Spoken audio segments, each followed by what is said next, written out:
శివమహాపురాణంలో రుద్ర సంహితలో సతీకాండలో 18 చాప్టర్లో 21 శ్లోకా నుంచి ఎలా అయితే ఆ శివ పరివారాన్ని అంతా కూడా తీసుకుని ఒకనొక శుభముహూర్తంలో వీళ్ళందరూ కూడా ఆ దక్షుడొక్క ఇంటికి యాత్రగా వెళుతున్నారు. సకల దేవతలు వాళ్ళ గణముల సహితంగా శుక్లపక్ష త్రయోదశి నాడు ఆదివారం నాడు పాల్గొన నక్షత్రయుక్తంగా ఉన్నప్పుడు ఆ వివాహం కోసం వీళ్ళు ఇక్కడి నుంచి ఆ ప్రయాణాన్ని కొనసాగిస్తున్నారు. सर्वेह सुरगणेः सार्धां ब्रह्मविष्णुर्पुरः सरेह तथा तैमुनिर्भिगच्छनासा बभौ పతిశంకరః. బ్రహ్మ విష్ణు ఆది సకల దేవతలు వాళ్ళ ఋషులు అలాగే ఆ మార్గ మధ్యంలో వెళుతూ వెళుతూ వెళుతూ అక్కడ ఇంకా శోభాయమానంగా ఉన్నారంటే అందరూ అక్కడే ఉన్నారు. ఇక్కడ అందరూ అక్కడే ఉన్నారు అంటే లేని వాళ్ళంటూ ఎవ్వరూ లేకుండా సర్వము అక్కడే ఉన్నది. సర్వవ్యాపి అయిన పరమాత్మ ఎలా అయితే అంతటా వ్యాపించి ఉన్నాడు, ఇక్కడ ఎక్కువ అక్కడ తక్కువ అంటానికి వీలు లేకుండా ఎక్కడ తానుంటే సర్వము అక్కడే ఉన్నట్టుగా వీళ్ళందరూ కూడా అక్కడ శోభాని అంటే ఒక శోభ ఇంకో శోభను పెంచుతున్నట్టుగా అంత శోభాయమానంగా ఉన్నారు. మార్గే సముత్సవో జాతో దేవాదీనం చ గచ్చతాం తథా హరగణానాం చ సానందమనసామతి. అక్కడ వెళుతున్న దేవతలు మునులు ఆనందంలో అక్కడ ప్రమథగణముల మార్గంలో కూడా ఒక ఉత్సవంలా చేసుకుంటూ ఉన్నారు. గజగోవ్యాఘ్ర సర్పాశ్చ జటా చంద్రకళా తథా జగ్మోహు సర్వే భూషణత్వం యథాయోగ్యం శివేచ్ఛయా. ఆ పరమేశ్వరుడు ఇచ్ఛానుసారంగా ఏదైతే ఆయన వస్త్రాధరణ ఎలా ఉంటుంది, గజ చర్మం అంటే ఏనుగొక్క చర్మాన్ని ధరించి ఉన్నాడు, వృషభ వాహనాన్ని కలిగి ఉన్నాడు, సర్పాల్ని ఆభరణాలుగా ధరించి ఉన్నాడు, జటాజూటమందు మళ్ళీ చంద్ర కళలతో కూడుకున్న చంద్రుణ్ణి కూడా ధరించి ఉన్నాడు. అప్పుడు అవన్నీ కూడా యథాయోగ్యంగా చక్కగా ఆభూషణాలుగా మారిపోయినాయి. అంటే సర్పాలు జటలు గట్టి ఇట్లా అన్నీ ఉన్న ఆ స్వామి ఇప్పుడు అవన్నీ కూడా ఆయన ఇచ్ఛతోనే ఆభరణాల రూపంలో అలా తయారయ్యాయి. తతః క్షణేన బలిన బలివర్ధేన వేగిన సవిష్ణు ప్రముఖ ప్రీత్యా ప్రాపదక్షాలయం హరః. తర్వాత వేగంగా వెళ్ళగలిగిన అన్నీ కూడా వాహనాలైనప్పటికీ కూడా అటువంటి వాహనం మీద కూర్చున్నవాడైనప్పటికీ కూడా మహా తేజస్వి అయిన విష్ణు ఆది వీళ్ళందరూ కూడా అక్కడ ఆనందంగా దక్షుడి ఇంటికి అంటే యాత్ర జరిగేటప్పుడు ఉరుకులు పరుగుల మీద వెళ్ళరు, చాలా మెల్లిగా చాలా చక్కగా వెళ్తారు. అతి వేగంగా క్షణాలలో సర్వాన్ని కూడా తిప్పి రాగలిగినటువంటివి కూడా చాలా యాత్రలో యాత్ర భాగంగానే అందరూ ఆస్వాదిస్తూ ఉత్సవంలాగా వెళుతున్నారు. తథో దక్షో వినీతాత్మా సంప్రహష్టా తనూరుహః ప్రయయో సన్ముఖం తస్య సంయుక్తః సకలేర్నిజేహ. ఆనందంలో రోమాంచితులైపోయిన అయితే మనకు బాగా ఆనందం వచ్చినప్పుడు ఎలా అయితే ఈ శరీరం మీద వెంట్రుకలు నిక్కపొడుచుకున్నాయి అన్నట్టుగా రోమాంచితంగా అయిపోయి అందరు మనస్సులు కూడా ఆనందంతో ఉన్నాయంటే ఏది జరగాలని ఇప్పుడు దాకా వేచి వేచి ఉన్నారో ఆ తరుణం రానే వచ్చింది. ఆ జగదీశ్వరే ఇక్కడ అవతరించటం, ఈయన మళ్ళీ ఆ యోగాన్ని వీడు ఇప్పుడు సతీని వివాహం చేసుకోవడానికి ఈయన కూడా ఆనందంగా దాన్ని స్వీకరించాడు. ఇప్పుడు ఆ వివాహం అన్న కార్యం జరగబోతుంది. అందుకుని దక్షుడు కూడా సమస్త ఆత్మీయ జనులందరూ కూడా రాక కోసం ఎదురు చూస్తూ ఉన్నారు. వాళ్ళందరూ వస్తున్నారన్న వార్త తెలియగానే ఆయన కూడా ఎదురెళ్ళి వాళ్ళకి స్వాగతం పలికాడు దక్షుడు. సర్వే సురగణాస్తత్ర స్వయం దక్షేణ సత్కృతాః పార్శ్వే శ్రేష్టం చ మునిభిరుపవిష్ట యథాక్రమం.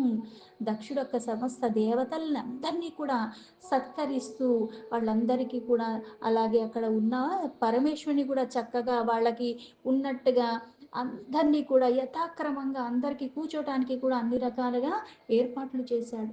పరివార్య కిల దేవాన్ గణాశ్చ మునిభిర్యత దక్షః సమానయామాస గృహాభ్యాం తరతః శివం. అలాగే దక్షుడు మునులు సహితంగా సమస్త దేవతలకి వాళ్ళ గణములకి కూడా అక్కడ ఆయన ఇంట్లోకి వాళ్ళందరినీ చక్కగా లోపలికి ఆహ్వానించి తీసుకెళ్ళాడు. అత దక్షః ప్రసన్నాత్మా స్వయం సర్వేశ్వరం హరం సమానర్చా విధానేన దత్వాసనామునుత్తమం. దక్షుడు వాళ్ళందరినీ కూడా సత్కరించి వాళ్ళందరినీ లోపలికి తీసుకువెళ్ళిన తర్వాత అప్పుడు దక్షుడు మునులతో సమస్త దేవతలతో అక్కడ ఉన్న వాళ్ళందరికీ కూడా భగవంతుడు శివుణ్ణి కూడా చక్కగా చాలా ఆనందంగా ఉత్తమ ఆసనాల మీద అందరినీ విధి విధానంగా ఆ స్వామి కూర్చోపెట్టాడు. ఇలా విధి విధానంగా కూర్చోబెట్టి అంటే ఎలా అయితే మనకి గురువు శిష్యులు ఇద్దరు వచ్చారు. అయితే గురువుకి ఉన్నతమైన ఆసనం ఇచ్చి తర్వాత శిష్యులకి, అలాగే గురువుని ముందు పూజించి తర్వాత శిష్యుల్ని, ఇది ఒక క్రమము. అలాగే ఇక్కడ దక్షుడు కూడా ఆనందంగా ఉత్తమ ఆసనాలన్నీ కూడా వాళ్ళందరికీ విధి విధానంగా ఎవరికి అర్హత పాత్రత బట్టి అన్నీ ఇచ్చేసి వాళ్ళందరినీ కూడా పరమేశ్వరుని కూడా విధి విధానంగా పూజించుకున్నాడు. తతో విష్ణుం చ మాం విప్రాన్ సురాన్ సర్వాన్ గణాస్తథా పూజయామాస సద్భక్త్యా యథోచిత విధానతః. దాని తర్వాత విష్ణువు నన్ను బ్రహ్మనైన నన్ను దేవతల్ని సమస్త శివగణముల్ని కూడా యథోచితంగా విధి విధానంగా ఉత్తమమైన భక్తిభావంతో పూజన చేశాడు దక్షుడు. కృత్వా యథోచిత్తాం పూజాం తేషాం పూజయాదిభిస్తథా చకార సంవిధం దక్షో మునిభిర్ మానసైః పునః. ఈ విధానంగా పూజించుకున్న తర్వాత అక్కడ మళ్ళీ ఎవ్వరిని విడిచిపెట్టకుండా అందరినీ కూడా పూజించుకుని దక్షుడు కూడా నా మానసపుత్రుడైన మారీచు ఇటువంటి మునిని కూడా అందరినీ కూడా చక్కగా పూజించుకున్నాడు. ततो मां पितरं प्राह दक्षः प्रीत्या हि मत्सूतः प्रणिपत्य त्वया कर्म కార్యం వైవాహికం విభోః. అంటే ఇక్కడ దక్షుడితో పాటు వాళ్ళు కూడా ఆయనకి మానసపుత్రులు అయితే ఆయనకి సోదరుడైనప్పటికీ కూడా ఇక్కడ ఆ పరమేశ్వరుడు యొక్క పరివారంతో వచ్చినట్టుగా వాళ్ళందరూ అటుపక్క నుంచి ఈయన దగ్గరికి వచ్చాడు. అందుకని ఇక్కడ వాళ్ళ యొక్క సలహాలు కూడా తీసుకుని ఆయన చక్కగా నా కుమారుడైన దక్షుడు తండ్రి అయిన నా దగ్గరికి వచ్చి నా చరణాలకి నమస్కరించి సంతోషంతో అప్పుడు నాతో ఇలా చెప్పాడు. ఏమని? ఆ వివాహం అన్న కార్యాన్ని జరిపించమని నన్ను ముందు నిలబడి దాన్ని ఉత్సవంలో ఏదైతే ఎంతమంది వచ్చి ఉన్నారో ఆ వివాహ కార్యాన్ని సంపన్నం అంటే నా చేతుల మీదుగా జరగాలన్నట్టుగా నాకు చెప్పాడు. వాడమిత్యాహమప్యుక్త్వా ప్రహష్టేనాంతరాత్మన సముత్య తతో కర్ష తత్కార్యమఖిలం తథా. నేను కూడా చాలా ఆనందమైన హృదయంతో మంచిది అని చెప్పి అలాగే ఆ సమస్త కార్యాన్ని చెయ్యటానికి నేను పూనుకున్నాను. తతః శుభే ముహూర్తే హి లగ్నే గ్రహబలాన్వితే సతీం నిజసూతాం దక్షో దదౌ హర్షేణ శాంభవి.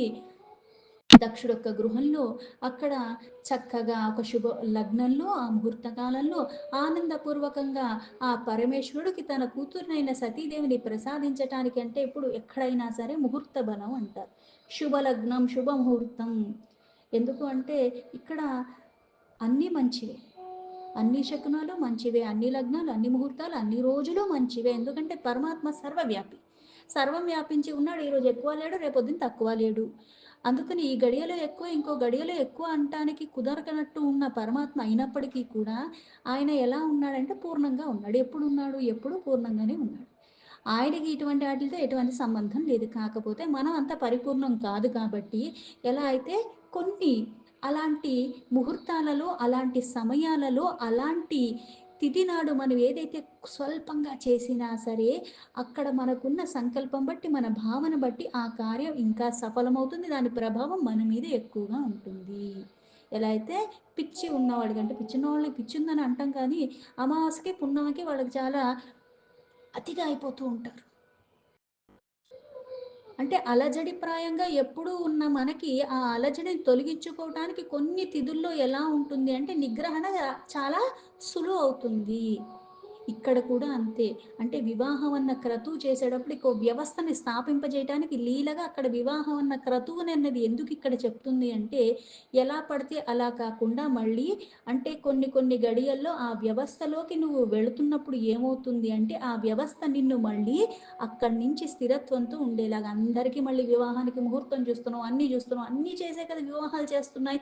మరి ఎందుకు వివాహాలు సంవత్సరం లోపల లేకపోతే ఆ మనస్పర్ధలతో విడిపోవటాలు 12 ఏళ్ళు 11 11 ఏళ్ళు ఉన్న తర్వాత కూడా విడిపోవటాలు ఎందుకు జరుగుతున్నాయి అంటే అక్కడ ముహూర్త బలం లేదా, అంటే గ్రహచారం బాలేదా, ఏది బాలేదు అంటే అర్థం ఏమిటి అంటే అంత విధి విధానంగా అక్కడ పాణిగ్రహణం జరుగుతుందా. ఫోటోగ్రాఫర్ల మధ్యలో ఉండి ఈ క్షణంలో ఇక్కడ నిజంగా జీలకర్ర బెల్లం పెట్టేటప్పుడు ఆ ఫోటోగ్రాఫర్ చెప్పేది వింటాం కానీ మంత్రం మీద కానీ అక్కడ జరిగే క్రతువు మీద కానీ ఎక్కడ ఎవరికి ధ్యాస ఉండట్లేదే. ఆ క్రతువు అన్నది ఏంటి, ఆ సమయం మళ్ళీ రాదు. కావాలంటే అట్లాంటి బట్టలు నేను మళ్ళీ వేసుకుని మళ్ళీ ఎప్పుడన్నా ఫోటో తీసుకోవచ్చు. బోల్డ్ జిమ్మిక్కులు వచ్చేలాగా ఉన్నాయి. మనిషి ఇక్కడ లేకపోయినా ఎక్కడికో నేను వెళ్ళిపోయినట్టుగా కూడా అక్కడ నేను ఆ లొకేషన్లో ఉన్నట్టుగా కూడా నేను చేసుకోవచ్చు. అంటే ఏది జరుగుతుందో ఆ క్రతువు మీద నీకు ఎప్పుడైతే అక్కడ ధ్యాస ఉండి ఆ మంత్రం ఏంటి, అసలు ఎందుకు ఈ క్రతువు జరుగుతుంది, నేను ఏ వ్యవస్థలోకి వెళుతున్నాను, నేను ఎలా ఉండాలి అన్నది నువ్వు ఎప్పుడైతే విస్మరిస్తూ ఉంటావో దాని ప్రభావాన్ని. ఎందుకంటే మూలం లేకుండా ఏదీ జరగదు. అక్కడ ఎక్కడో ఒకక్కడ లోపం నేను చేస్తున్నాను, పరమాత్మ కాదు చేసేది. ఆ ముహూర్త బలం ఎప్పుడూ ఉంటూనే ఉంటుంది. కాకపోతే అనివార్య కార్యాలన్నవి మనం ఎలా అయితే నివారించలేమో, స్వయంకృత అపరాధాల్ని కూడా మనం నివారించలేకపోతున్నాము. ఇక్కడ లోపం ఉన్నది. దీన్ని మనం సరిచేసుకోవాలి. ప్రసాదించేవాడు, పుచ్చుకునేవాడు, అక్కడ ఉన్న వాళ్ళందరూ కూడా అటువంటి భావనలో ఉన్నప్పుడు ఆ ఆనందం 1000 రెట్లు అవుతుంది. అందుకే అక్కడ ఎటువంటివి కూడా నెగిటివ్ అన్నది రాకుండా ఉండడానికి మేళతాళాలు ఇవన్నీ కూడా పెట్టటం జరిగింది. అందుకే ఇక్కడ శుభముహూర్తంలో అని చెప్పేది ఆనందపూర్వకం. ఇచ్చేవాడు ఆనందంగా ఇస్తున్నాడు, పుచ్చుకునేవాడు ఆనందంగా ఇస్తున్నాడు. అక్కడ ఉన్న వాళ్ళందరూ కూడా ఆ ఆనందంలోనే ఉన్నారు అక్కడ.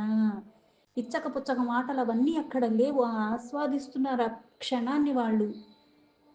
ఉద్వాహ విధీనాసోపి పాణిం జగ్రాహ హర్షితః దాక్షాయణ్యా వరతనుస్తధానిం వృషభధ్వజః.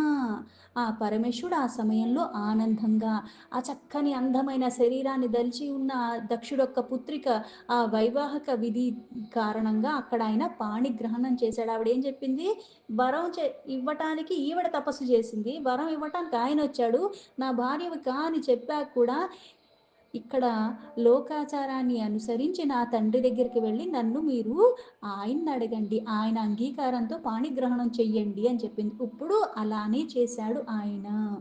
అహం హరిస్వాధాద్య వై మునయశ్చ సురాగణాః నేముః సర్వే సంస్తుతిభిః తోషయామాసురీశ్వరం.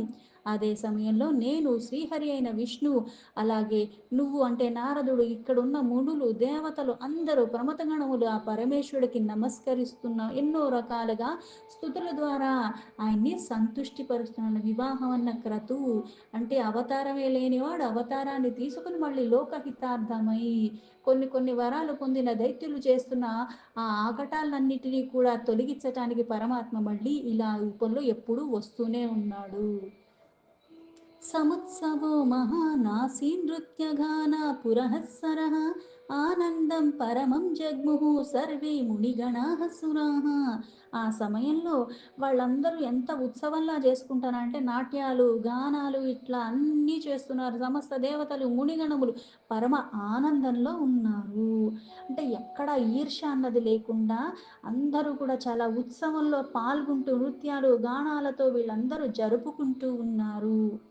కన్యాం దత్వా కృతార్థో అభుత్తథా దక్షో హి మత్సూతః శివో ప్రసన్నో చ నిఖిలం మంగళాలయం.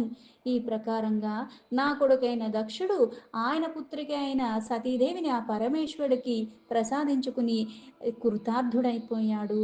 ఆ శివి ఇద్దరు ఆనందంగా ఉన్నారు. మంగళమైన ఆ నిలయమైపోయింది అక్కడ. సృష్టి అంతా కూడా చాలా ఆనందంలో ఉన్నది.